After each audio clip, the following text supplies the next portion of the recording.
support as possible, alumni support as possible, and we do a pretty good job. Our community's been really, really good. They've helped us out each and every year, and it seems like each and every year the support gets better and better. So for us, it's our lifeline, Yes. And it gives us the opportunity to buy what we need for the boys and for them to have a first-class high school experience. Yes, and so part of this is like banner advertisements, because outside of the baseball field, they have good size signs. What are they? 8? Are they 8? What size are they? They're 4x8. They're right on the outside of our baseball complex, which is located right outside the main entrance to our school. So everyone who comes to our campus on a daily basis has an opportunity to drive by and see our local businesses and our community members supporting us, which is it's a win-win for everybody. Helps us, helps them, helps the community, helps the school. It's great. Yeah. So I meant for my husband and I, we're using the handyman. We're getting a quote from the fencing company. If we see them up there, we know they're supporting youth sports, and we're going to support them right back. So that's, in local businesses, supporting youth sports is hugely important for the boys and the girls, but also to your business, because it's not expensive. It's not at all. It's like $500 to get a banner up there. And I can guarantee you those businesses are getting a return on their investment. With hands down. I mean, even if like one of the realtors does. Oh, you know what? She turned the music on me.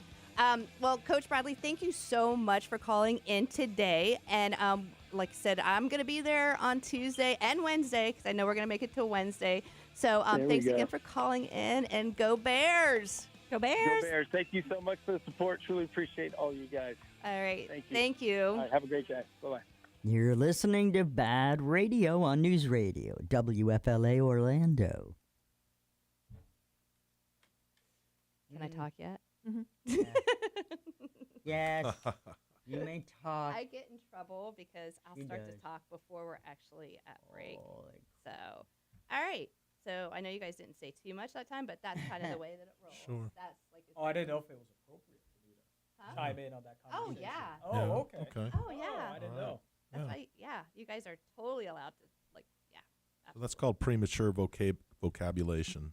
Vocabulation. I like that word. That's a good word. It is. All right, are we ready to do segment 2? Yeah. Okay. All righty then. Let's do it. I didn't know what to say. I'm proud of the coach. Yeah. State playoffs. My kids, he just brought Aiden. My son's a sophomore. And Coach Bradley, he's a pitcher, just pulled him up from JV like 2 months ago. And ever since he's gotten on the varsity team, it's just been like balls to the wall. And now we're at state. Yeah. And when he puts Aiden in, though, I'm like, I got to go for a walk. Yeah. That regional game was one of those games where it's like, we're ahead, we're tied, we're behind, we're ahead again by a lot. They catch up. It was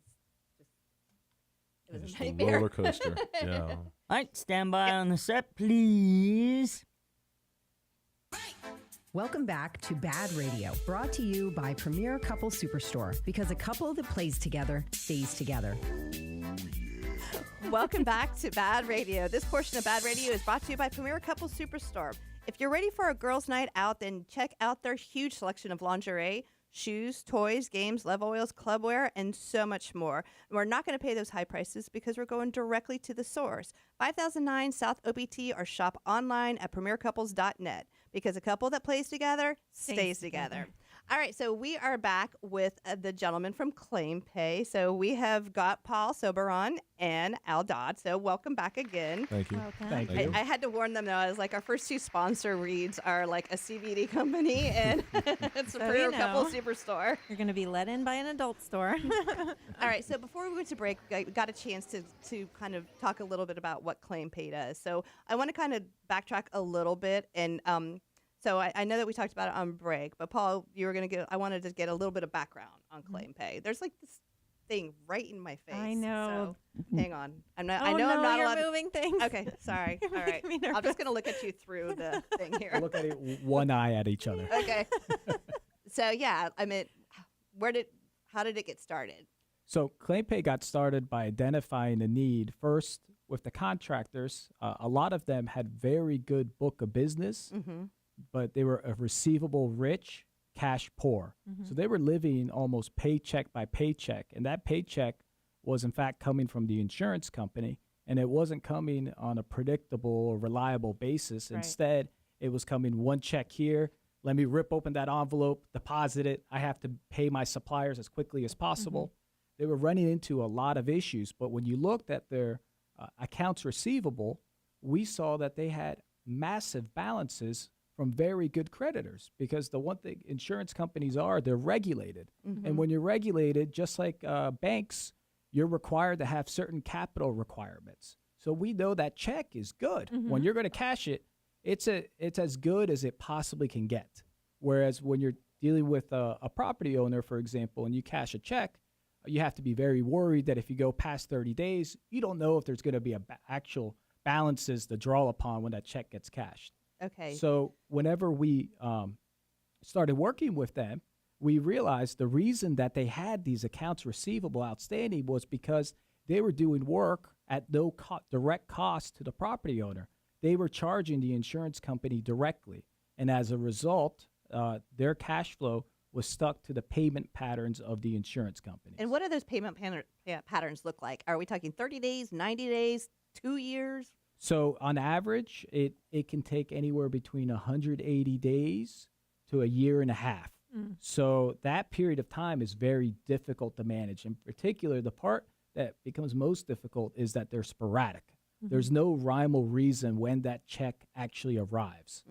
So what we were able to do was provide them predictable cash flow today so that they could continue doing the work and be able to cover all of their hard costs that are associated with the job that they were performing. Right. Well, I mean, that's kind of just basic part of business. You do a job, you get paid, you pay your employees. You're kind of counting on that income. Right. Yeah. So I can see where if like if I were to do my job and not get paid for a year and a half, I mean, that's just not going to work. Right. And so that's pretty much what was happening with a lot of these contractors. Yeah, unfortunately, traditional financing source, if you go to a bank and you tell them this, I don't know when I'm going to get paid, but I know I'm going to get paid. They're going to laugh you out of the room, unfortunately. They're going to say, no, I need to know. Are you going to get paid in 30 days, 60 days, 90 days? Anything over 90 days, I think it's a bad debt. It's never going to come in. And what Right. percentage of those of the insurance companies were extending that long? Like, is it the majority of the jobs that the roofers were dealing with were like this, or was there just a smaller percentage? that I was would say the problematic? majority of insurance jobs were extending that long. Okay. So there was contractors that were going ahead. They were emergency responders, the Okay. mitigation companies, for example. Your roof leaks, you have water that's actively coming in. Yeah. The services need to be rendered immediately. Right. So those companies were used to doing the work at the time that they were called and holding on to that receivable for a period of time. Right. The roofers, on the other hand, waited until the insurance company finally cut a check to replace the roof. However, during all of this period, the homeowner is sitting in a very precarious situation where they have a compromised roof that they're sleeping under every single day, waiting for that check to arrive. So what we helped was design a system for the contractor to go ahead, replace that roof now, provide that service to the homeowner so that they can sleep well at night. Right. And we can help them wait until the insurance company finally cuts the check. Oh, that's super valuable because, excuse me, I'm sure the homeowner, like dealing with these different roofers, if they might just associate like this bad experience with that roofing company, not necessarily be like Yeah. understanding that they're waiting for XYZ that's out of their control. So you're helping the roofing company have. Well, I mean, there's just like the thing is there's so many things that homeowners don't understand. Right. From the insurance companies to the legal standpoint to companies like CleanPay, because you guys work primarily directly with the contractors. You don't really see it's all B2B stuff. You're not really dealing with individual homeowners. Right. There's a couple of different environments that come into play as well. You have daily claims work, which is fires, dishwasher overflowing, things of that Yeah. nature. But when you get into a storm like the hurricanes that come through, there's a massive amount of claims that go into the process. So when you look around Central Florida and South Florida and you see all the tarps on the roof, there's a couple of factors that are going on. The insurance company will send a first check out to get the work started. When a contractor has hundreds of claims, they go into debt millions of dollars. They can't float that. So the reason you're seeing so many tarps a year after a storm is because the insurance company still hasn't sent enough funds for the contractor even to truly begin the work, and we bridge that gap for the contractor and the policyholder, and then we will wait for the money. What year did ClaimPay get started? Were you around for the 2004 storms?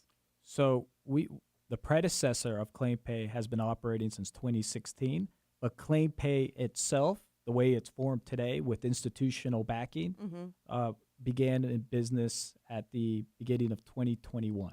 Okay, so that's fairly new. But like in 2004, were you guys? I mean, I don't know in your background, but were you in Florida in 2004? I was in Florida in high school then, so I remember the rainy days from those storms. Right. But I wasn't directly impacted. So here in Central Florida in 2004, we got hit with 3 huge storms back to back. I know because I had just had my daughter. She was 6 days old when Charlie hit. And I was at home making chocolate chip cookies. And it was Charlie, then I can't remember the other 2, but all within 3 months. And it was blue tarps for days, for years and years. That's what you see. It was emergency. I mean, it was the most bizarre thing. It was like after war kind of thing where you weren't really sure where you're going to get the water, where you're going to get power, where you're going to get food. Because some places were just leveled because not only did they have these 3 hurricanes, but like with Charlie, it spawned tornadoes. So places had gotten leveled with the tornadoes. Wow. And it was bizarre. Were you here for the 2004 No, storms? I missed all that. Yeah. It's very disheartening when that happens. Yeah. And so among the factors with groceries and food and lodging, you've also got material issues. Contractors can't get the materials in at the volume that they need them to get them in. Yeah, no, I think that, there's a supply. There's so many different moving parts to what you guys are doing. And just talking to you for this short amount of time has just got my head spinning. But you know what? We're going to talk about that when we get back from break because she's got the music going and she didn't make me jump out of my seat today. Well, So there's still so much time. You're listening to Bad Radio. Go to BaaDRadio.com to learn how you can network too. she likes to do this thing like at the 30-second mark. She'll blast, put it on really loud, and I'm jumpy. No, honestly, like I said, now that I think about it, I'm like, you guys. Well, the reason we brought, we can discuss that, I guess, when we're live. The reason we brought Al on board was his experience dealing with Hurricane Ida, which occurred in 2021. Yeah. And they still have issues. These blue tarps are still there 2 years later. There's a lot of homes that have haven't been repaired. And Florida, fortunately, for a lot of the people who live here, are relatively better off and maybe can afford to pay for their roof out of pocket and then wait for the insurance company to reimburse them. Yeah. Whereas there's a lot of communities in Louisiana that don't have that. No, yeah, for sure. I worked for the insurance companies for many years as an adjuster, and then I had a public adjusting firm as well.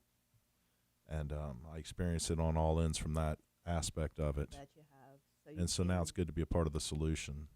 So you've seen the good, the bad, and the ugly, huh? I've seen it all. I've seen how the carriers would instruct me to mitigate, which means lessen the extent of the damage, which means write a smaller check. Have you seen some of the YouTube videos that Attorney Stephen Bush has put together? Mm-hmm. And I was just blown away. Yeah. Yeah. Steve's a friend of mine. Yeah. I was like, wow. It's powerful. It's sad. It's sickening, actually. Yeah. To be quite frank.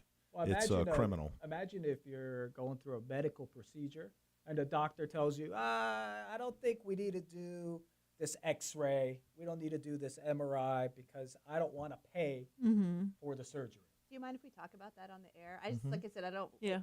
I know that there's Hold it.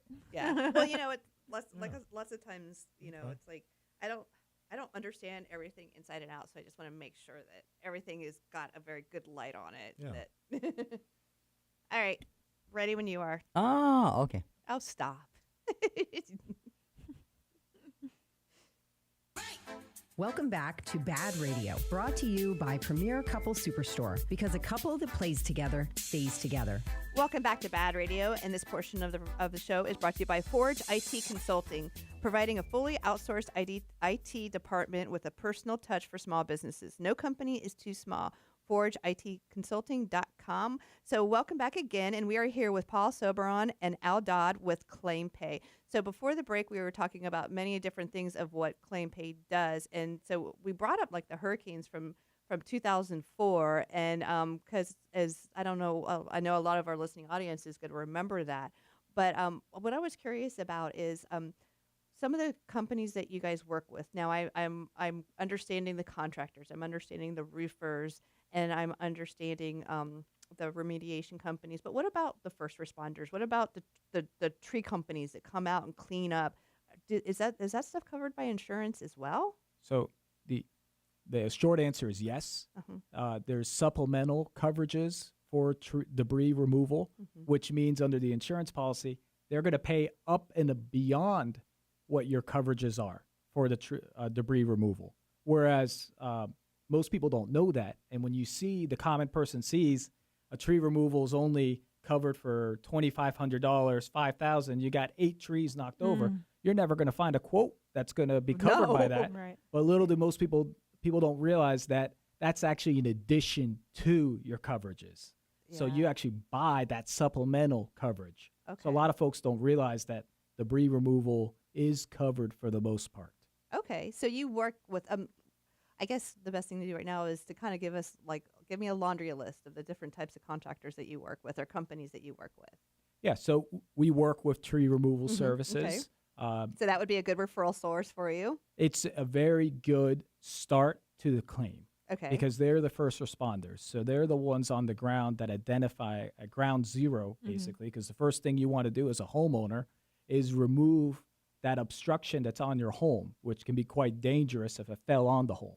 Oh, yeah. So the first thing is that tree company, they'll be on the ground. They're not going to have the dry out equipment now that you have water that's actively coming into the property. So they're going to refer that business most likely to a mitigation company. Is that the same as a restoration company, right? Mitigation, restoration? You want to Mitigation is going to do the bag and tag aspect of it. They're going to come out. They're going to remove the water. They're going to cut the walls out. They're going to remove the insulation, the carpet pad. They're going to dry the house out. Okay. They're also going to potentially tarp the roof, things of that nature. So they're the first responders that are going to come out and secure the dwelling, because in your insurance policy you have 4 requirements as a policyholder. One of them is to mitigate the damage immediately. The second is to report the loss. The third is to make the property available. And the fourth is to allow the insurance company to perform their investigation of the damages that are covered on the home. Make the property available to what? For the insurance company to come out okay. and inspect I the gotcha. property. Okay. All right. Are you supposed to, because I was told by an adjuster once that the first thing that you were supposed to do before everybody's like, first thing you do is call your insurance company, right? But like technically the proper thing to do is get it assessed first yourself. Is that right? The first thing is to take cover, right? If you're in a very dangerous situation, you want to take cover. But after that, you're under no obligation to call the insurance company first. Right. Why do you think that they started that? Because everybody's like, call your insurance company. Like, that's the first thing you do. To lessen the extent of the damage to the policyholder. Right. Insurance companies are for-profit organizations. They're not 501(c) charities. Yeah. They have shareholders. Their job is to come out and get the job done for as little as you will accept. So my advice would be to call a competent contractor who can handle the job, let him assess it, let him mitigate it, let him valuate it, which means put a proper number on it, and then contact the insurance company as quickly as you can. You do have up to 2 years to file a claim on property loss. Is that the new laws, or I mean, what was There's it before? different laws in different areas. So Al comes from Louisiana. So right now we're currently operating in Florida, Louisiana, and in the process of expanding to Texas and California in the next 60 days. Okay, following that's by fast. Colorado. But the requirements are different on a state-by-state basis. But for Florida, they recently changed those requirements. So I don't want to dive into those issues because it's beyond what I would advise folks on. But generally speaking, you do have 2 years to file that claim. But more importantly, folks, to answer your question directly, why do they call the insurance company? Because that's the only way you're going to start the cash These contractors that are coming in, they're going to need to get paid that are going to be doing the work. And the only way to start that process is by opening up the claim or paying for it out of pocket, then opening up the claim. What about contacting an attorney who works on Or a public adjuster. And they can all help open that claim. Right. Well, because I think that what the problem is that people trust their insurance companies. That's where I think the biggest problem is you're in good hands. Yeah, BS. That's the way I look at it. Because I think that's what I believe that that's what Floridians. I focus on Floridians, but obviously is that homeowners are completely naive to the way that things really work. They buy their insurance policy. They think that the insurance policy is going to protect them. They think the insurance company's on their side. But what they really have to understand is that they're not. You know, I have never seen in 20 years of being in the insurance restoration industry an insurance company properly come out and assess the value of a loss and include International Roofing Code, International Building Code, OSHA requirements, IICRC, which is mitigation requirements on the first pass. They always have to be forced to do that. At the end of the day, they pay those fees. They pay those amounts if you have a competent contractor and you do have an attorney involved. So you would advise people to, before calling the insurance company, to call a contractor, to call somebody that is experienced. I would absolutely recommend they call somebody with experience, because as long as you're paying your premium to the carrier, you're in black ink, so to speak, on their general ledger. You're an asset. Once you file a claim, you become an adversary. Yeah, that's frightening. This leads me to AOBs, assignment of benefits, because I've been a believer of assignment of benefits. I've never been burned by one because I've been very careful about the companies I've decided to work with. But according to Senate Bill 2A, if I'm correct, AOBs or assignment of benefits are no longer allowed, correct? They're no longer allowed on policies issued in 2023. Right. I think it was like December 16th of 2020. Yeah, around there, yes. So how does that affect claim pay? Because just really quick, I'm going to let you guys explain what an assignment of benefit is, because I know you'll do a better job than me.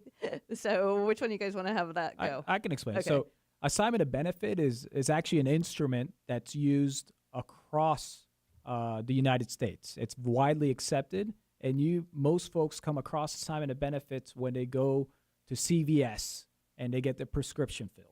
The first thing that CVS asks is, can I see your insurance card? Right. And you say, sure. Yes, that's why I pay these very expensive premiums. Here's my card. Go ahead, run it.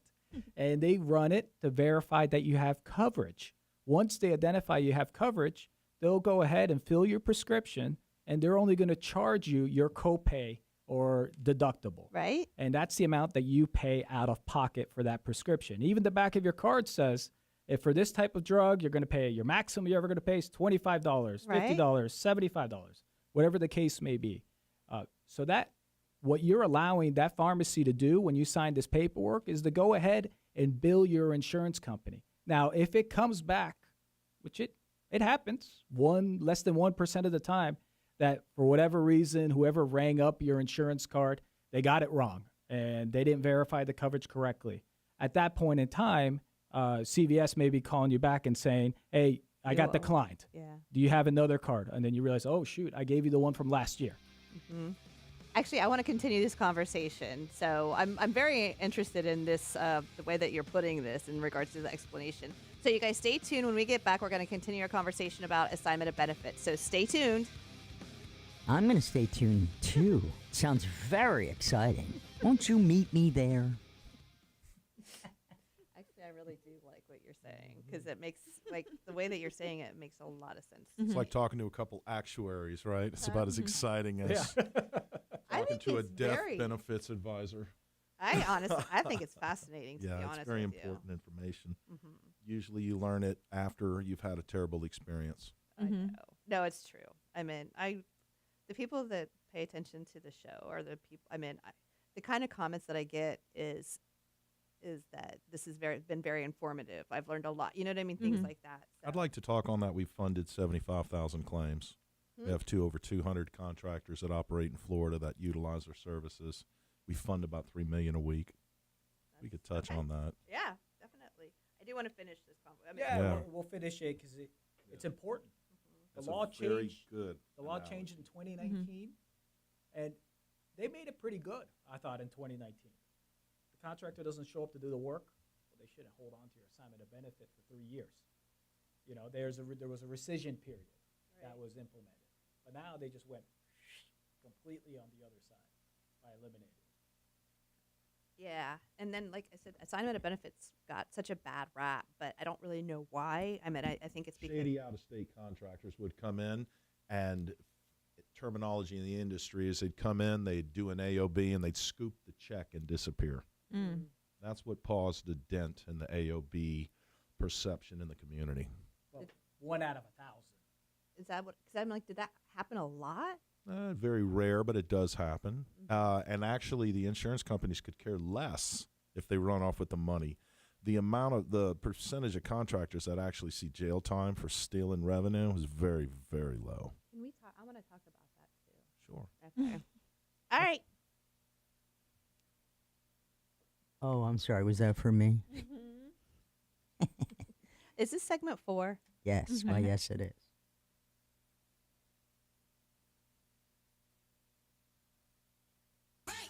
Welcome back to Bad Radio, brought to you by Premier Couple Superstore, because a couple that plays together stays together. Welcome back, and this portion of Bad Radio is brought to you by Ground Up Property Services. With rainy season right around the corner, you should ask about the water sensor so your lawn does not get too much water. And if you're buying a house, this is good information for realtors as well. Ask about the irrigation system inspection, and don't forget about the lawn painting service. If you're planning an outdoor event and you want to hide those brown spots on the lawn, call 407-468-4295. You can also reach Ground Up Property Services at groundupinc.net. So we are here with Paul Soberon and Al Dodd with Claim Pay. And before break, we were talking about assignment of benefits. And actually, Paul was putting together a really good analogy, which I was finding fascinating. So I'd really like for you to continue on with that, because I've never really put that sort of correlation together, is that you're putting it in a situation where, like, you're in a different situation, but it's still the same fundamental idea with your insurance card. So what I was saying, and when you go to a pharmacy, the pharmacist and CVS, they'll go and they'll deal with your insurance company to collect So that now you the don't amount have to. owed, so you don't have to, or worse, so you don't have to pay for it and then get the reimbursement from the insurance company. Right. That's what's currently the insurance company would love to happen, because at that point in time, they're going to put you in a position where you're going to go for the cheaper route, the route that you can afford, as opposed to the route of what your property looked like before the storm occurred, which is what the policy covers if it's a replacement cost. The truth is that most homeowners, I wouldn't say most, a good chunk of the homeowners don't have the money to pay to make it look like it used to. Exactly, and that's what the AOB offered, was optionality. Nobody was requiring the homeowners to use a contractor with an AOB. It gave you an option to use a contractor under an AOB. So now what the insurance companies knew is, with an AOB, they were going to have to provide significantly more value on a claim to their insured, to their client, as a result of using an AOB than they do without an AOB. Because think of how many folks can actually afford to repair their home out of their own pocket and submit for reimbursement from the insurance company. Very few. Very few. And then on top of that, having a contractor, they know the cost of goods. They know the lingo. They know the tricks that the insurance companies have up their sleeve, and they know how to counter that. Homeowners don't. I was terrified. I had to get a new roof because I had a roof leak. And the roofer came over, and is somebody that I trusted. And so, we did end up signing an AOB, but he sat with me, like, when I was calling the insurance guy, I was calling State Farm. I was so scared that I was going to say the wrong thing. He's like, make sure you don't say this. Make sure you don't say this. They're going to ask you this. Make sure, you know what I mean? And I'm like shaking, going, if I say the wrong thing, all of a sudden, they're not going to cover it. You're going to be paying. Yeah. That's why it's important to have a professional involved on this, because this is a contract.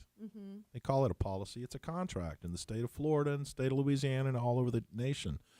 And that policy is being investigated by a carrier representative, and the questions that they're asking you are in an attempt typically to find a loss that's not covered. Yeah. So having an attorney, a PA, a contractor speaking on your behalf is going to make sure that it falls within the policy guidelines and boundaries if, in fact, it is a covered loss. So now that this is not, let's backtrack a little bit. So we were talking about assignment of benefits. So I had mentioned that assignment of benefits have got a bad rap. So people had a negative idea about them. They're like, oh, AOB, you're going to get ripped off. Where did that stem from? Every once in a while, an out-of-state contractor who's not licensed to operate in the state will come in to the state of Florida or somewhere else. And Florida has a lot of protective measures. One is the changing of that ruling. But they'll come into the state and they will take your ACV check, which is your actual cash value check. It's the check that we consider what gets you started on the indemnification of your property, the work on the home, and they will disappear. They'll go and they'll steal 50, 100 checks, $1 million, $2 million, and they'll disappear. And it's very disheartening because the insurance company at that point, when the policyholder files a complaint, they will come out, they will interview and record the conversation with the policyholder. And as long as that check has moved from the policyholder into the hands of that contractor that's disappeared, the insurance company will literally walk away and wash their hands. They could care less. Because you signed it over. I mean, So a handful of contractors caused a massive amount of damage when they came in and stole from policyholders. I know that because of the storms in Florida, we do get, when we have storms, we have a lot of outside the state contractors that come in and solicit to homeowners. And a lot of people are in desperation. Like you said, we've got the tarps on the roof and we've got things leaking. And so I don't know what that looks like now. But I know that it used to, like I said, it was a big deal. Like when Ian hit, my house flooded, which totally sucked. It was my sunken living room. It filled up with water, but it came from the ground. I didn't have flood insurance, so I had to pay for all that out of pocket. But I don't really know if we had the influx of contractors. Not this that came time. in. The state's gotten very difficult for out-of-state contractors to operate. And what I will say is that it's very rare that occurs. And just like anybody else you'll see, and I hate to go back to it, but like a doctor. If you find a doctor that you get along with, you keep going to him. Yeah. And has great bedside manner, you're probably going to trust them to solve your problems. So do your diligence on your contractor. I don't think there's any substitute for becoming comfortable with the contractor you're going to work with than the property owner personally speaking to them and making sure that they build a good rapport with whoever's servicing them. Right. And I think what could happen is in a moment of desperation, you may get 1 out of 1,000. The percentages are probably even lower than that may abuse the protections that are embedded. But I will say in 2019, the law became very technical in AOBs. And the contractors had to follow the law to the teat in order to be able to qualify for the benefits. They had to do A, B, C, and D. And if you did it, the contract was null and void. Those out-of-state contractors disappeared after that. Oh, okay. They were gone. They couldn't follow that law. Or certainly they weren't backed by us anymore because at that point we knew that they were destined likely to fail because you had to submit, for example, your AOB to the carrier within 3 days. There were certain things that needed to take place. So it would be very difficult for an unscrupulous contractor to now stay in business doing these kind of actions that Al mentioned. Right. Under the post-2019 landscape. I'm very curious about how the assignment of benefits, the changes have affected claim pay and how you guys do business. So for us, it forced us to look at different avenues to work with contractors because the best way and the best value, which is ultimately what we were after, was making sure the property owner would receive the services that they signed up for. And the best way to do that was the AOB. And take away that whole burden of going through the claim process, shift it to the contractor was ultimately the best experience. Right. So the AOB was wonderful. I And agree. we stood behind the AOB 1,000%. But we had to accommodate, beginning with May of 2022, when the law changed, we had to evaluate the business differently. because at that point in time, they stripped away the right to attorney fees with AOBs. Right. So they began making AOBs less attractive for the contractors, what they did, to ultimately. Because like you said, they it made banned it harder for them to. Like I said, it was very rigid. It was very rigid. So Florida had some of the best laws across the country in dealing with property claims, because you could afford representation, such as attorneys, and not pay for it out of pocket that the insurance company would have to pay in case you prevailed. So what we did is we adapted our model to empower contractors to work directly with the customers in a different fashion, but we're still able to offer all of our services to this date. We never slowed down. There was a period about 4 weeks where contractors had to move away from AOBs, but at this point in time, that process has been fully implemented, and we're moving at 100% speed. Okay. That's fascinating. It's also really, you have to give you guys a lot of kudos for that, because that's a pretty big adjustment. And if you guys are used to doing business a certain way, then all of a sudden they're like, poof, that way's all gone, and you have to make those adjustments and then realign. I mean, you're still fundamentally doing the same business with just under different guidelines, correct? That's right. That's correct. So, We shifted. yeah. The problem was more on the contractor. They had to evaluate and partner with other firms that were providing services in order to be viable. Very cool. Well, she said 1 minute, but she started playing the music, so she got me all confused, right? Just kidding. I've been at the end of the show. Well, anyway, so we still have a whole hour to talk about this, but when we come back, it's gonna be the top of the second hour. I really wanted to dive into ClaimPay as a business, where you guys have been, where you guys are now, and where you're looking to go for in the future, because I think that, like I said, this is amazing information for homeowners, contractors, and I meant just the state in general, and then obviously other states. So everybody stay tuned, because when we get back, we're going to dive in deeper with ClaimPay. You know, that sounds like a lot of fun. The guys with their spreadsheets and their business plans. It'll be good. It will. This is Bad Radio. Be right back. Like that jazzy little music you got there, girl. Yeah. All right. That would be Atomic Dog by George Clinton and P-Funk. Saw them at the Fillmore. Great show. Smelled good in there, didn't That it? guy's about 114 years old, man. No comment. blue button do? I don't know. I've never hit it. It's a mute. Well, That's what I really, figured. It was a mute button. it's The a thing's going dumb here. button. Actually, the mute button is behind her microphone. Does Bud do his show live? Yeah. Yeah. Okay. Because a lot of the shows, like with this show, used to be live. Like, so you say it, it goes out. There's a 7-second delay, and so if something happened, like an F-bomb or whatever was done, she could dump it. But the problem is like lots of times people would cuss, and then they would follow it up with a cuss, like, damn, oh damn, or damn, you can say on the air, but you know what I mean.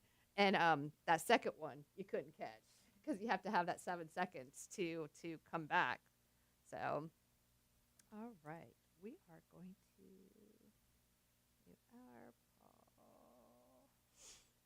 our Okay. Just setting up for the second hour of the show. So you guys totally forgot you were being recorded, huh? Everybody? Haha. Yep. Even on your Bad Radio Facebook group page. I checked, make sure everything was going the way it was supposed to. Thank you. Yeah, it was a rough start, but then I figured someone had pushed some buttons they shouldn't have. Was that, huh? Huh? Me? No. Oh. Someone messed with my iPad, turned a few things off. So I had to chase down that one. Fixed it though, because that's what I do. How are you guys doing? Good? Are you having fun? Yeah, it's just fun. We love talking about our nerd stuff. Nerd stuff. I love this stuff too. I Yeah. love understanding how businesses work from the inside and from the back end, the front end, all of it. There's so many businesses out there that I just never even remotely understood existed. Basically, the policy says covered loss, damages, incurred expenses, and indemnification. And we come in and we absorb the invoices. And then at the end, when it all washes out, We collect ours, and everyone else collects theirs. Cool. And we'll wait years for it, And fight like a for it too, contractor right? can, and we will help assist fight for it. All right, stand by. Beginning of hour number 2. Here we go. You're listening to Radio Cosmos. All night long. Bravo! My compliments, little lady. Break for 30 seconds. You're now listening to Bad Radio. Well, welcome back as we launch into our second hour of Bad Radio. I'm going to run through all of the regular info for those of you who might just joined us. I am your host, Angela Smerito. And in studio, we have our producer, Melissa Fox. Hello. Ooh, I like that. Mysterious. Echoes that. We also have Melissa Jacob with Striking Brand. Hello, hello. Melissa's been doing all of our videos for Bad Radio, which you can see on BaaDRadio.com. So she does all the YouTube videos. But then she also has her website, which is StrikingBrand.com. So you can go there and you can see all of her other work because she's a videographer as well as a photographer. And in studio with us today, we have Paul Soberon, who's the Chief Operating Officer for ClaimPay, as well as Al Dodd, who's the Business Development Director. So we've been talking for the last hour about ClaimPay and AOBs, mostly AOBs. But so what I really want to do is talk a little bit more about ClaimPay, the business itself. So you talked. I asked you earlier in the show to give kind of an overview of what ClaimPay is, and during the break, Al, you had talked to me a little bit about, you started to talk about some numbers. So so tell me what it was that you wanted to talk about. I want to let people out there understand that we're not a startup. We've funded 75,000 claims since we've opened the doors. We work with over 200 contractors in the state of Florida. We fund about $3 million a week, and we're growing every day. And we bridge the gap between the contractor and the insurance company so that they can do the work, get funded, and move on to the next project. And we will wait for the receivables to come in from the insurance company as long as it takes. Okay. So you said before the average was it was up to like a year and a half. Was that right? When you usually they would get the income Yeah. So from the insurance company? what I'll say is, I'll give you an example. To this day, we're still funding claims from 2017 Irma. Just Wow. imagine that. That Right. claim has gone unpaid with the damages. Right. Why So- though? I don't understand why. So I guess the short answer is Insurance something- companies suck. They don't want to pay. they're trying to minimize their losses. Right. The long answer is it was a catastrophic storm. It does take time for the community to fully recover from the storm. So what we see as being probably a 5 to 7 year until you won't even recognize that a hurricane actually hit that area. We want to truncate that or shorten it to 2 years. I mean, that's what we would love to do, is to shorten the period of time it takes for our communities to look like it did prior to the storm hitting.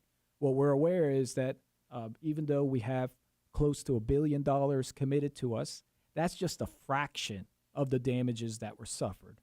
But with our target on residential and small commercial, we think that we can make the most impact with our funds in the community that way.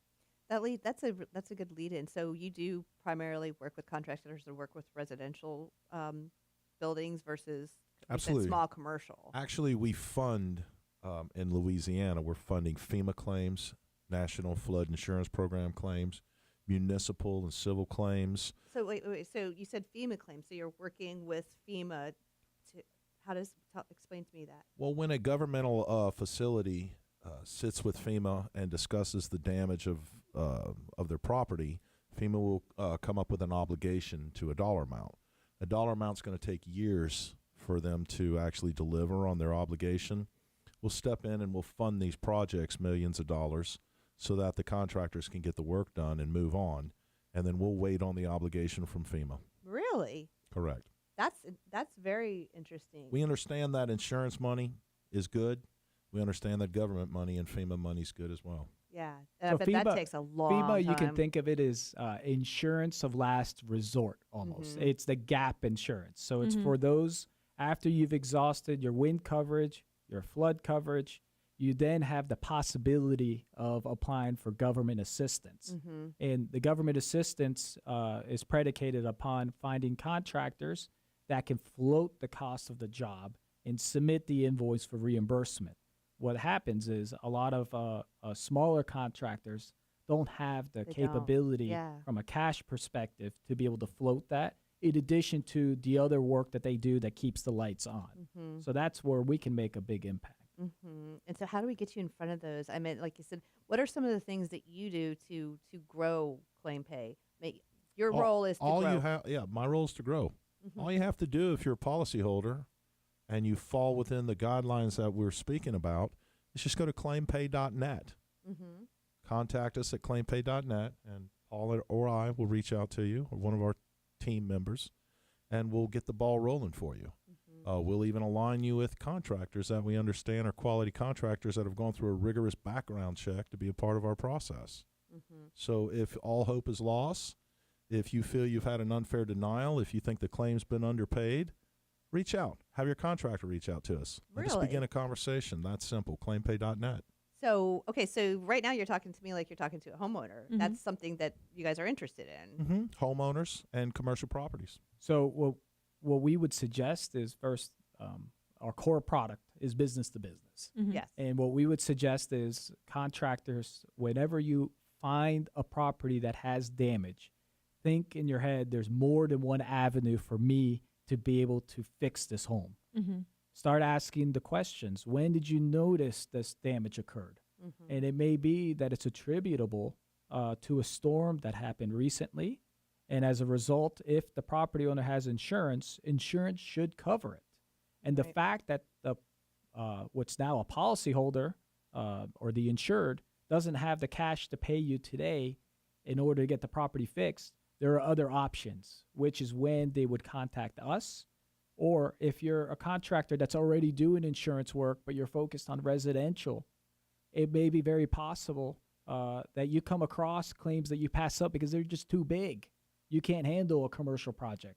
There's a lot of complexities that are beyond getting paid that we help contractors tackle. And that's part of the value add that you have when working with us is we know what's the best in class. Okay. We know how to manage these large projects. And we have the expertise internally to be able to help you or refer you to somebody that can help you. Right. So whether that's from an estimating perspective or whether that's from a technical perspective that you need an engineer to even help you ascertain if this loss is attributable to an insurable event, those are all things that we can connect folks in our network. So we Nice. currently have, like Al said, 200 200, contractors yeah. that we fund. But just think each one of those 200 contractors, they work with about 5 other sources that are very close to them. So our network right there is about 1,000. And then you add all the different folks that we come across on a daily basis. So whenever a contractor contacts us, they're now joining a network of qualified insurance professionals that are going to help you succeed because our product is predicated upon collection of these invoices. Right. We only win when the contractor wins. So for us, it's very important that we all win. And the only way we're going to win is by empowering our contractors with the best engineers, the best estimators, the best attorneys, so that we can be in a position to collect fully on these invoices. I also want to add that we do not provide loans. There's no interest. There's no personal guarantees. We have minimum requirements to be part of our program, but a lot of contractors think their only route is getting material, loans, and lines of credit, things of that nature. None of that's happening with us. Join us as a contractor, residential or commercial, and we will help fund the project for you. And like I said, the line of credit for us is the carrier. I'm sorry. Yeah, the line of credit is the carrier.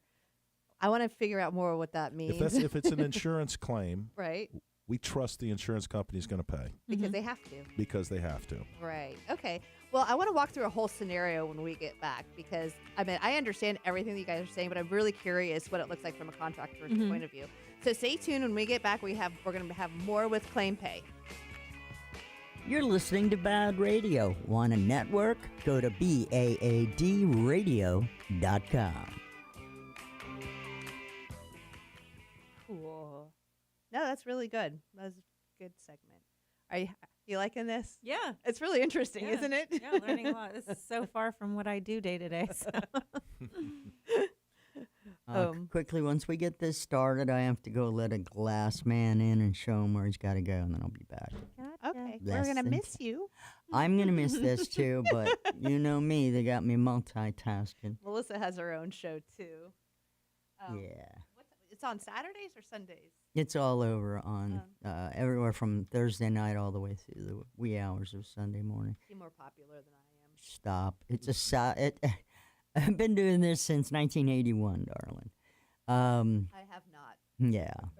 But it's a statewide syndicated show called the Florida Roundtable where I can make people laugh, my guests, when I say things about poop in a box when they're on to talk about colorectal cancer screenings. I can get any of them to laugh, which is fun. So Charlie hit Orlando as well? Charlie? Yeah. Or were you living on the West Coast at the time? No, I was here. I was Straight across Orlando, I man. lived in Winter Park, and it was so bizarre because, like I said, Anna was 6 days old, and we were watching a movie, so I wasn't watching the local news. And I don't know if you guys have kids, but when your kid's home from the hospital, you're like on a different planet. She was our first, and my mom called, and she's like, "Are you okay?" I'm like, "Yeah, I'm great. Everything's great. We're watching Hellboy. Got cookies, you know." And she's like, "You're about to get hit by a hurricane." And I was like, "What?" And a tornado took out a tornado split our oak tree, and I mean, it was just like, but it's fast. Yeah. All right, stand by. Here we go. This would be the second segment of the second hour. I wouldn't have guessed that. Welcome back to Bad Radio, brought to you by Premier Couple Superstore, because a couple that plays together stays together. And this portion of Bad Radio is brought to you by Rachel Roach Realty, a Coldwell Banker Realtor. With a sea of realtors out there, choose one that thinks about you first and not their commission. 407-252-4566. We are back with Paul and Al with Claim Pay. And so before the break, I said that I wanted to talk to them. I wanted to kind of run through the whole scenario because I am just like one of those people that I always want to understand like the intricates. And hear a real life example. I'm nosy too. I want to know all the things. But I think that a lot of the reasons is that I love networking and I love passing referrals. It's and so when I truly understand how something works, that's how I truly am able to pass referrals the way that they should be passed. Because lots of times you don't know of an opportunity unless you ask a lot of questions. And so let's just say, okay, Melissa and I you want to be a roofer or do you want to be a remediation company? Ooh, I'll be a roofer. Okay, we're roofers then. We look like a couple of roofers, right? Obviously. But we're small. You know what I mean? We're not a big roofing company, but we come across a contract. You know, we have an opportunity to fix, let's say, a small business. But again, it's outside of our wheelhouse. But we want the business, right? So this is a situation where you would be like, okay, let's partner, right? So let's walk it through it. You have to check us out, right? Yeah. So the first thing that the contractors that we work with, the roofers, you would go and when you would step on foot to the property, after performing your inspection of the roof and assuming that you saw damages, because it's all predicated on there being damages. If there's no damages, there's nothing to do here. Right. So assuming that there's damages, you would then ask for a policy. Mr. or Mrs. Homeowner, can I see your policy? And you would first look at whether or not it's an insurance company that's in business, meaning are they actively writing? They're not in FIGA, because that's a big problem right now. Really? With the insurance companies that are going under. You want to make sure as a contractor, you're focusing your efforts on the insurance companies that are solvent. Okay, so are there people that think they're insured, but their insurance company's gone out of business? It's a whole, I think we would need another 2 hours to talk about that. But yes, to answer your question, there are insurance companies that are now controlled by what's called FIGA, which is the entity that controls bankrupt insurance companies. And you have to follow a very different process in order to get paid your policy benefits. So UPC was probably the biggest one that impacted the Hurricane Ian victims. Okay. All right, I understand that. So I have Florida Peninsula. So Florida Peninsula. Yeah. So you see the Florida Peninsula, you make sure that you're talking to the property owner because you always want to doing business with the actual named policyholder. You would then, at this point, based on your professional opinion, you would advise the property owner that, hey, you have damage on your roof, and I believe the cause is this storm that you just called me about. Okay. At that point, the claim would be submitted to the insurance company. You would be assigned, the homeowner would be assigned a claim number. You would get that claim number and the policy number for your internal tracking records. Along with the policy, you would make a copy of it. And you would then estimate what are the damages going to cost to repair. But even before that, like I said, if it was a job that I knew was a little bit bigger, we could still reach out to Claim Pay and absolutely. start that. Absolutely. Because you guys have assets that I'm not going to have. If it's outside of your authority or your license amount, we can partner with you with a commercial general contractor or someone else to see that work forward for you. So I go online, I fill out an application. It's a very simple form. You just fill out a little bit of information, and we'll reach out to you within 24 hours. And somebody will be assigned to your situation, and we'll begin the conversation. So if it's out of your lane, so to speak, then you can reach out to us. We can contact a commercial general contractor. He can come out, partner with you in whatever way serves both of y'all. That's independent on y'all's agreement to that. And then he will get with us. He'll put a estimate together. We like to call it valuation. Is like help with like that whole estimating process. Yes, and he'll come out. He'll put the estimate together. Get with us. If the client needs legal representation for whatever reason, then we will. If you have an attorney, that's great. If not, then we can recommend an attorney for you to deal with that understands this process. And from that point, the attorney will reach out to the insurance company and notify them that they have legal representation. And then you simply begin the work on the proper valuation of the damages.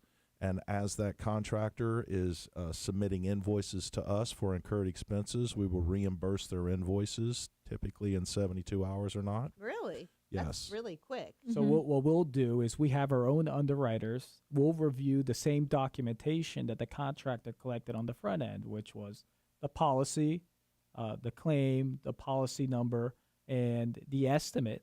And we'll review it to see if it falls within the lines of what's covered under the policy. We'll make our own independent decision on whether or not this is a claim that's going to ultimately be paid by the insurance company. So when you're working with us for the contractor, you now have two sets of eyes. You have your own set of eyes that's reviewing to see if there's a good job. You have our set of eyes as well that's going to help you determine whether or not to move forward on constructing. Right. And once it gets built, you submit the invoice to the insured, who then in turn submits it to the carrier, or they submit it to their attorney if they're being represented by one, that then submits it to the carrier. And at that point in time, we reimburse that cost so that they can go ahead and move on to the next job and the next job. Because what happens with contractors is there's a bandwidth issue of how many jobs you can take on with your own cash. Right. Or worse, from a policyholder's benefit perspective, you'll just have to wait until the check gets cut by the insurance company. To purchase supplies. Which or could whatever. take, like we said, on the short end, could take 6 months. On the long end, which we just referred to on Hurricane Irma, it could take 6 years. And this process that Paul's talking about of underwriting and looking at the documentation and onboarding with an attorney and beginning the work and order of materials, this is weeks, a couple of weeks. This isn't months. We're moving very expedient in this process. Well, I mean, it sounds fantastic because to me what it sounds like is that, our roofing company over here is that you guys could just be an extension of us. We found the business. We want the business. we can't handle the business that is, but we still want it. Right. Yeah. So if you're a residential roofer and you have some commercial opportunities, we do not want you to run from those. Usually it's the experience, it's the licensing, it's the estimating, it's these things that cause fear in a residential contractor to take that next step. We'll simply partner you with a quality contractor who can take you through that process, and you can be a part of it the entire time. Yeah, I had somebody that was in one of my networking groups, and he worked for J. Edwards, and great guy. But I also had another friend who owned a restaurant and needed a whole new roof, and I passed them the referral. I connected him, and he did. They couldn't do it. You That's know what we I are. mean? We're facilitators. Yeah. So he had to rotate that business to somebody else. But I mean, that would have been a great commission for him if he would have been able to do that And hold right? on to it. Yeah. With some support. See, I'm greedy. I'm like, this is mine, and I'm gonna keep it. However, I have That's to. not greedy. That's being a businesswoman. We have that exact scenario playing out in Louisiana right now, where we have quite a few residential contractors that do have access to commercial jobs that they want to do. And basically what they're contracting with the commercial guy to do is to get a portion of that as kind of a sales commission. Yeah. And they're also giving an opportunity on site to understand and learn the process, so that they're paying to learn to become a commercial contractor eventually. And we love nothing more than to take a residential guy and show him how to become a commercial contractor. Oh, I'm sure they probably don't. They're like, oh, they're going to come steal our employees. And one of the good things is in the industry in general, the concept of subcontractor is widely accepted. Oh, definitely. So you don't have to necessarily walk away from the job, but you're no longer the lead, but you still can be involved with every single detail of the job as a subcontractor. And when you work with us, at this point, because we funded the invoice, we now step into the shoes of on the collection side to make sure the funds after it gets paid arrives to us. So what this means is we make sure that there's no funny business at the end of that partnership, and making sure everybody gets paid what they're supposed to. And we're making sure the residential guy still gets to do the commercial roof. Yeah, it gets paid. All right, we're going to talk more about getting paid when we get back with more Bad Radio. I believe people deserve to get paid for those connections. Absolutely. Yeah. I mean, that's what keeps the world running around. And even if it's so much as somebody says to me, like for example, Melissa introduced me. There's a chamber that's doing a big a festival that's coming up, and they wanted connections with iHeart. Well, I gave them connections to iHeart, right? But I want to be the agency that places their media. Yeah. So it's like, okay, I'll connect the dots, but in return, you have to place the media through us so that we get the agency commission. So we were going after commercial opportunities in Louisiana, and I started reaching out to the residential guys, finding out, these guys are greedy. They do have commercial opportunities. They're just terrified to give that away. Yeah. And so what we did is we partnered with them with a real reputable commercial general contractor, and he's paying them a percentage of the total profit on the job, and he's letting them do the work that's within their wheelhouse that falls under their licensing requirements. And so it's a really neat opportunity for these guys to grow exponentially without having to give up the job. Right. Curious what kind of pushback you guys get. I don't know if it's something you want to talk about on air, but one of the big things that I always am curious about in industry. Whenever you're ready. Okay. Is like, do you want to talk about that, or what I'm talking about is what are some of the conceptions of like, are they worried they're going to lose a percentage? People think it's too good to be true. Okay. So we All love to talk about it's too good to be true. Okay, let's do that then. Perfect. That it's a scam. Everybody likes that. I was told last week by Paul I have to give $50 million away in Louisiana this year. I have to. How dare him? Right. Welcome back to Bad Radio, brought to you by Premier Couple Superstore, because a couple that plays together stays together.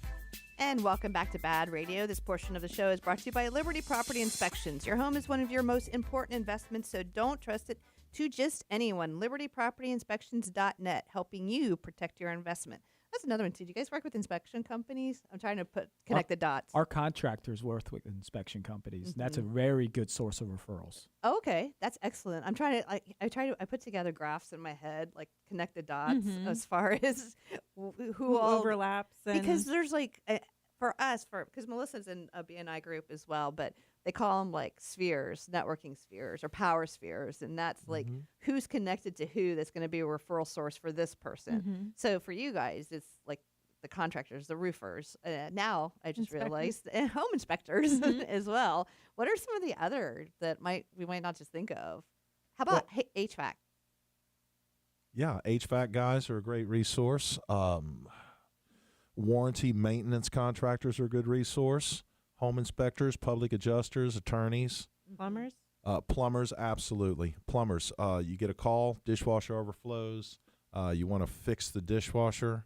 It could be a $50,000 floor loss. You need to be partnering with insurance restoration people on all aspects of it. I have roofers that work with patio installers and pool installers, and they put a ladder up on the roof. Yeah. Pool installers. They put a ladder on the roof, and they check and see if there's damage to the roof and reach out to the contractor. Suppliers of materials, they're a very good referral source as well because they're looking. How would that work? Well, the supplier, for example, they're the ones that are actually supplying the materials that's going to go on that roof, for example. And they know what homes they supplied roofs to previously because usually there's a warranty that's attached to it. Okay. To that material. So after a storm, unfortunately, most of these homes are not covered by the warranty, particularly Hurricane Ian, where you got 130 mile per hour plus winds. Yeah. So at that point in time, the supplier, it's in their best interest to keep that customer, not lose them to some other supplier. Right. So they, in turn, can help contractors generate business. Yeah, one more, if you don't mind, is in the commercial space, when a commercial property has an issue with their roof, they're not always calling a contractor. They call a manufacturer, and they will say, we need this TPO roof or the CPDM roof looked at, and then we want y'all to provide the labor from one of your trusted contractors. Okay. So if these commercial guys are partnering with distributors and manufacturers, then that's another wonderful referral source. Okay. I actually ride with distributors, manufacturers, and building supply sales reps and go out and speak to policyholders and other contractors who might be interested in the service that we provide. Okay. So, I mean, referral sources, is that the majority of how your business grows? Is one person tells another person? I mean, I met Catherine at a roofing convention, and then I saw you guys I saw you at another seminar. Is that really how you guys do a lot of your business growth? Most of our growth so far has been organic. It's been other contractors referring us to other contractors because they all look after each other. Yeah. And also attorneys and other claim handlers, because one of the biggest pressure points for attorneys is the property owner, if they haven't been indemnified yet or the property hasn't been repaired, they're reminded every single day of what kind of bad situation that they're in. And they're calling the attorney, putting a lot of pressure on them. Why isn't my case settling?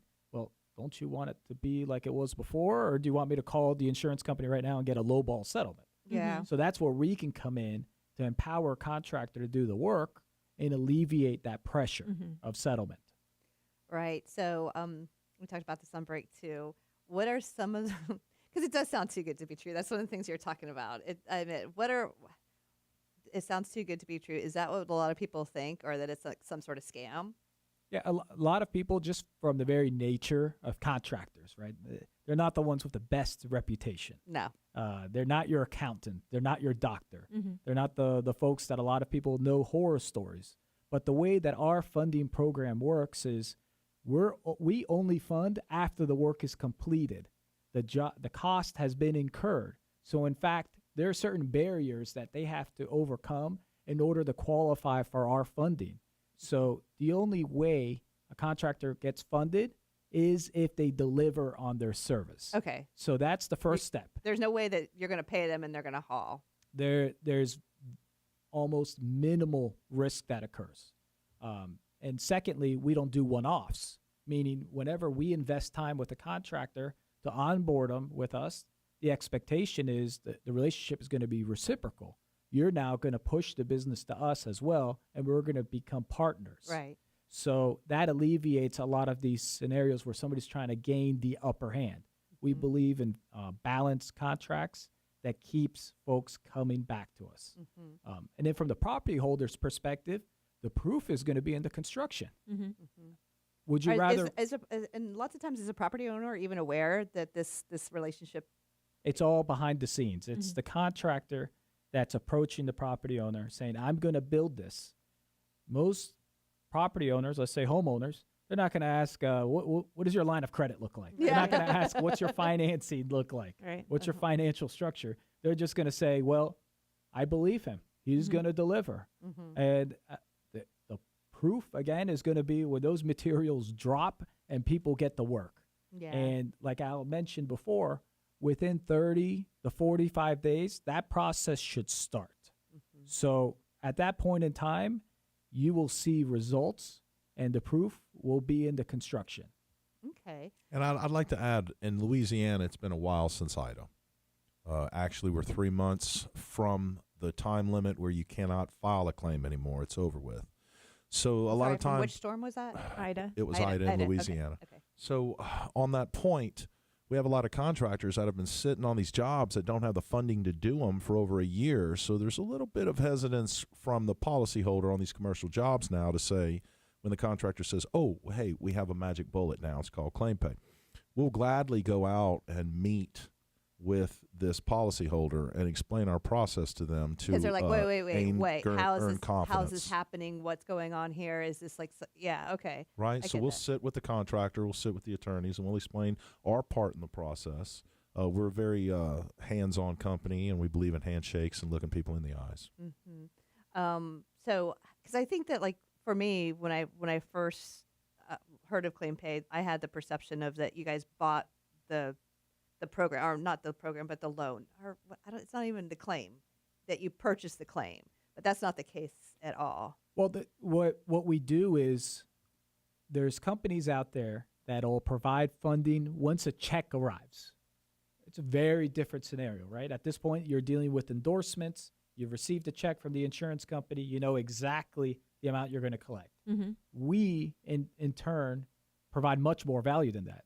We're going to start at the moment the claim is opened and the damages have been properly assessed. Okay. At that point in time, we're going to put our money behind that construction and ultimately the credit of the insurance company, because we know with this policy document, this 30-page document that's impossible for anybody to read. I have a very difficult time, and I look at thousands of these. We know the coverage exists, and that's what a lot of folks don't understand, because they're getting so much pushback from a carrier that they believed and trusted very much because they have a good relationship perhaps with their agent. Yeah. And it's outside of the agent's control. I know. If it were up to the agent, actually agents secretly love us because they solve their problem. They get that policyholder off their back now. Yeah. Because now they get the work started. Right. So for these contractors that think our process is too good to be true, we're very happy to provide our referrals as well. That can tell other success stories of contractors that were previously doing $1 million a year and are now doing $12 million a year. Now, is that going to cost you? Yes, of course. we all need to make a profit here. That's what I'm saying. We're for profit. But do you prefer the question the contractors need to ask themselves is, do you rather be a $1 million a year contractor, or do you want to be a $10 million a year working the following year to get to 15? Because I'll tell you, the damages are there. Right.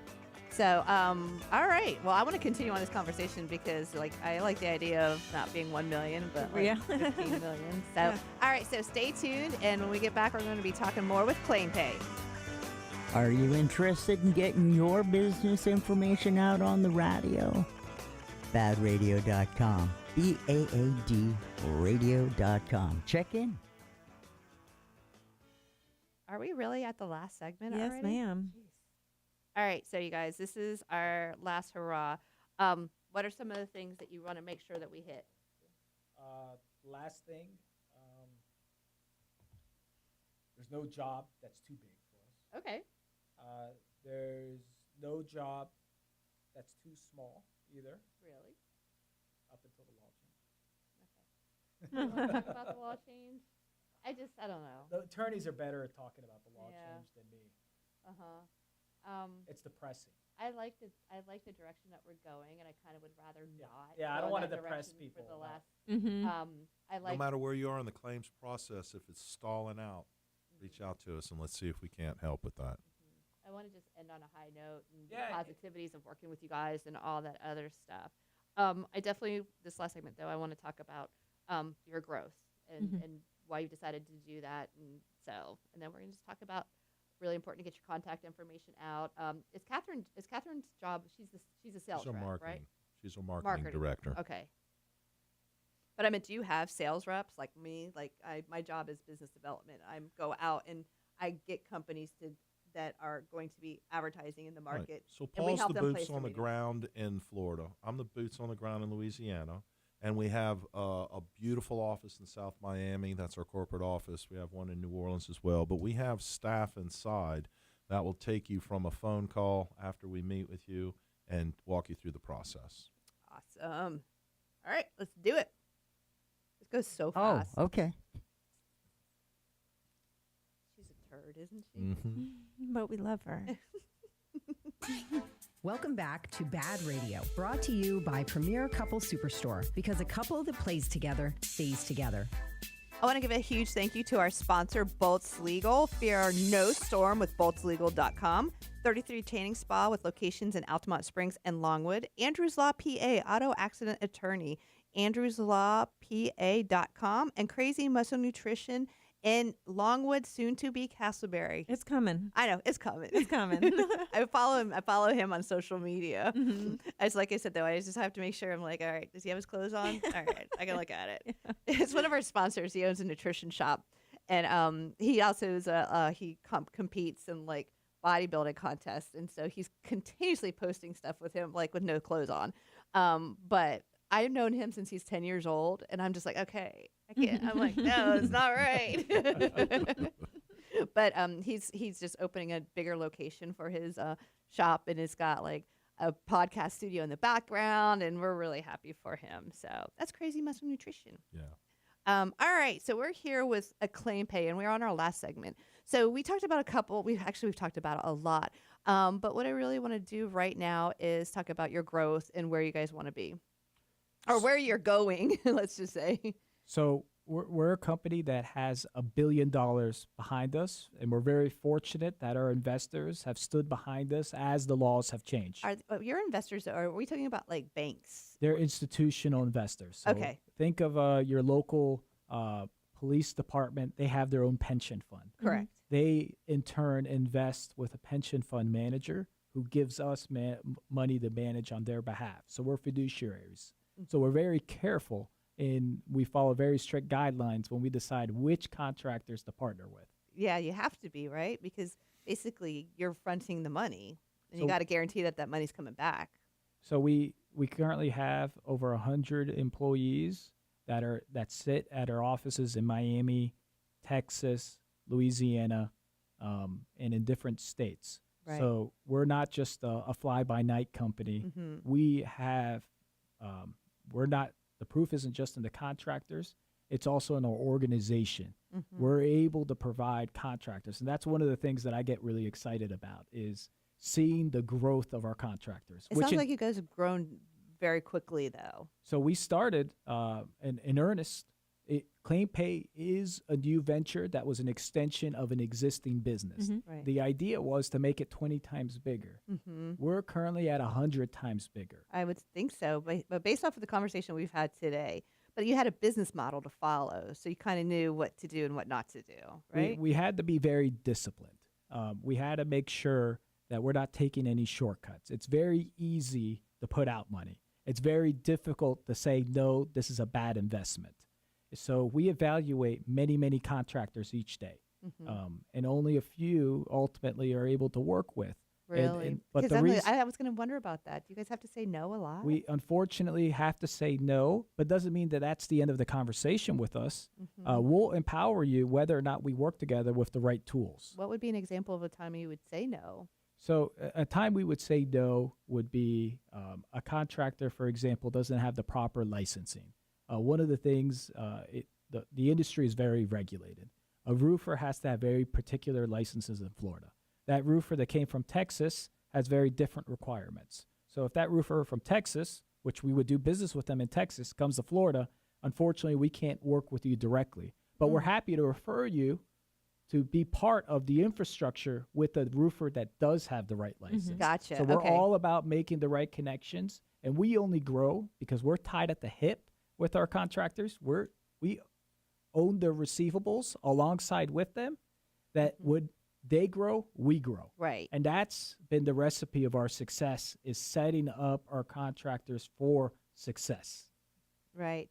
And so you talked about Louisiana, Texas. So are you currently servicing those areas right now, or is that in you said the next 60 days, I believe you said? So Louisiana is right now a focus of ours. Why did you pick Louisiana? Because it's like hurricane capital? Well, kinda? yeah, Al, you can explain the 4 storms in the last 3 years. Laura, Delta, Zeta, and Ida. Billions of dollars in damage. 887,000 claims were filed. There's still 88,000 in litigation right now. People do not have the cash flow or are as monetarily fortunate as South and Central Florida. Right. There's a lot of tarps still out there. There's a lot of contractors in dire straits out there. It's the perfect time and the perfect opportunity to get out there and help be a part of the reconstruction efforts in this state that's been devastated. You know what, I was talking earlier about how my house flooded. So FEMA came out and looked at it because, like I said, I didn't have flood insurance, and we had a lot of damage. And they gave me like $300. I was like, thanks for nothing. But you know, they said that it was livable, right? But I'm like, my walls stayed wet for so long because they wanted like $6,000 to have a mediation company come out and dry the walls, and you couldn't get anybody. Like I couldn't rent the stuff because it was impossible. Right. So I applied for an SBA loan, and I drove them crazy until I got it.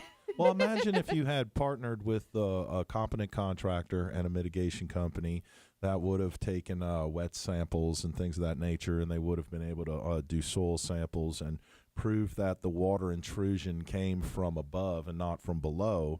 And now you're starting the fight with the carrier with competent, reputable people who are setting the stage for the loss instead of having FEMA tell you no, instead of having your carrier tell you no. Yeah. Because we're not inventing the facts. It's, do you have the right tools to challenge what somebody is telling you is true? Because they're interested. I had a restoration company come out, and they said that they tried to figure out. They said it was wind driven, but they're like, it came from the ground because we flooded, like Winter Springs flooded, and it was a sunken living room, so it was below. Because I feel that if they figured if they had a shot at it, they would have gone for it, but I don't think they did. But Understood. but yeah, that would have been cool too. And like with the roofing thing I told you about before, I did get the roof, but we had a lot of damage on the inside, which my insurance company told me I had to file a separate claim for, so I was going to have to pay another deductible. And I was like, but now I'm told that nope. If I would have just talked to the right people, they would have had to cover it all. Which like I still have roof damage. I meant like I'm redoing the popcorn ceiling. Anyway, Right. So, But now you know. yeah. Another aspect that folks miss a lot is windows. For example, windows are very expensive. Yes. And it's not as visible when the damages occur as a roof. You may not notice a compromised window for at least 2 to 3 years after the storm, whereas a roof, you'll notice it the next time it's raining. It rains. Yeah. So these double thermal pane windows that have that argon gas inside of them, just the vibration of a hurricane will damage those, and over the years they will become foggy. It's unrepairable.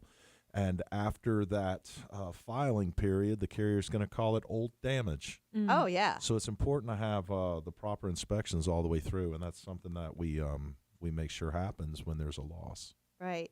Is there any point where a homeowner would just call you, like you said, a homeowner would call you direct and be like, hey, I've got this going on. Point me in the right direction. Yeah, they I've can got, do like, that. if I'm like, you know what, I want to see if this is something I can take care of. It's an old claim, but whatever. You know what I mean? It's rained. I've got additional roof damage or ceiling damage from it. I could call you and you could send somebody. You can or reach out to connect us, me and to the we'll right either person. connect you or we will ask you if we can speak with your current contractor, because that's really who we want to operate with. I mean, our ultimate client is the policyholder, but our direct client is the contractor. Okay, so targets are places of high weather activity, or Correct. so like. Did you say North Carolina or up across the eastern? Eventually, we plan on being all across the Atlantic, but currently we're operating in Florida, Louisiana. In the next 60 days, Texas, California, and right after that will be Colorado and Minnesota. But we do have intentions to expand in other states. The problem is a lot of the other states, though, they don't have quite the same customer protections that Florida, Texas, Louisiana, California, and Colorado has. That's critical to our growth goals. The growth goals aren't based on how much can we fund and where do we want to go. It's based on what's the treatment from the policyholder's perspective with the Department of Insurance. How can an attorney operate in this environment, and what are the rights?